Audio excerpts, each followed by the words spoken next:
Yun, mga matik, meron na naman tayong tetestingin. Mga matik, hindi lang tayo nakaka-tsempo ng maaraw, mga matik, makulimlim pa rin, mga matik. Dahil sa hapon na rin. Ang oras ngayon, mga matik, mag 4:30 na, mga matik. Ang tetestingin natin ngayon, mga matik, yung dibasuli, mga matik, na may mata. Ayan, mabilis umangat kahit mahina hangin kasi plastic lang siya.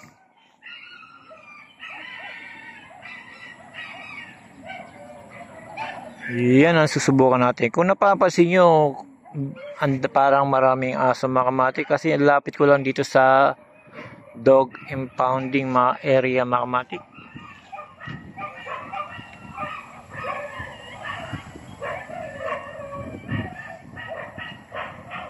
Ayan, mga matik. Dito dinadala yung mga asong gala, mga kamatik. Ngayon, itatry natin na subukan, malakas na hangin. Itong dibaso natin. Yun, mga kamatik, susubukan ko na kahit walang maghahagis, kayang-kaya naman mag-isa na ito, mga kamatik. Pero pagka hindi mo kayang mag-isa, pwede kang magpatulong, ipahagis mo. Ayan, mga kamatik.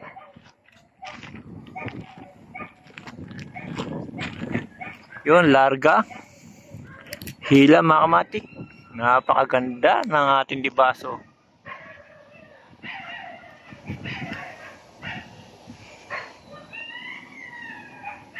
Ayan ang dibaso natin, mga kamatik.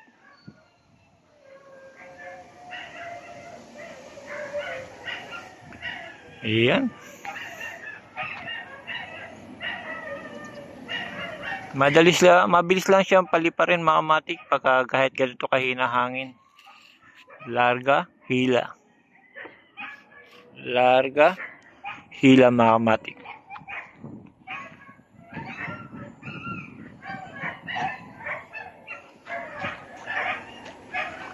Hindi ba sa mga kamatik, natural lang na umiikot yan. Pagka tinamanan ng hangin yan, steady na yan, mga kamatik.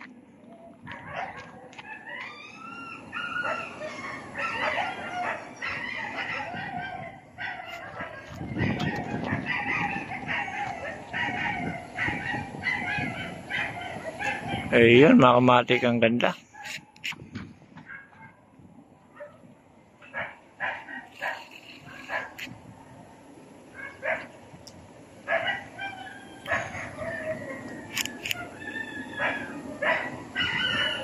Maganda kung sana, mga kamatik, kung tamaan to ng araw kasi para makitang-kita yung design niya.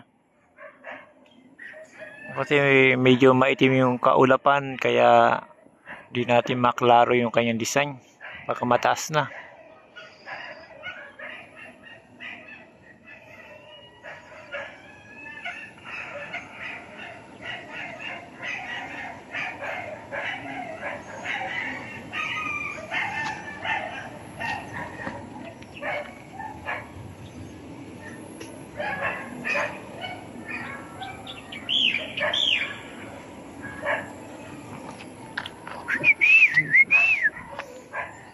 Ayan, ibon, no?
Ganito lang paikot yan, mga kamatik.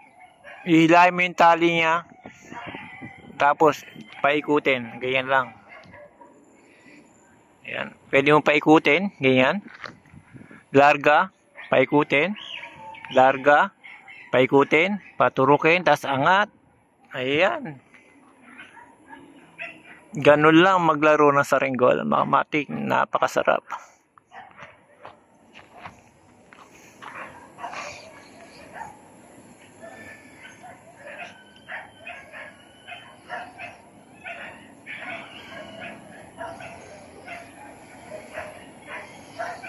Yun mga matik, dahil sa napalipad natin mga matik, bukas naman tayo mga matik magpapalipad ng bagong dibaso uli at bagong kulay.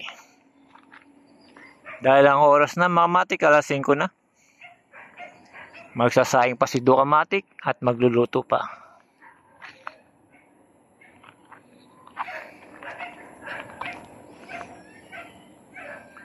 Hanggang dito na lang mga matik. Salamat.